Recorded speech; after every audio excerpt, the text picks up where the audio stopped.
President Donald Trump spent Saturday night ringside at a UFC event in Miami as the high-stakes US-Iran talks faltered in Pakistan. Trump arrived at Miami's Kasia Center for UFC 327 and was greeted by loud cheers, music and a high-profile entourage. He was accompanied by UFC President Dana White, Secretary of State Marco Rubio and members of his family and political circle. While the president appeared at one of America's most televised sporting events, diplomatic talks stalled abroad. In Islamabad, the negotiations were led by Vice President JD Vance, lasted about 21 hours and were aimed at securing limits on Iran's nuclear program. He said that Trump was constantly briefed throughout that duration. Yeah, obviously we were talking to the president consistently. I don't know how many times we talked to him, a half dozen times, a dozen times over the past 21 hours.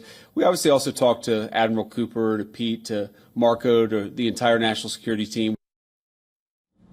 However, the talks ended without a deal. JD Vance described the outcome as more damaging for Tehran than for the United States. Iranian officials and state media, however, accused Washington of extending unreasonable demands as a cover to walk away from compromise. Earlier, Trump had already dismissed stakes of the negotiations while saying that America wins regardless of the deal.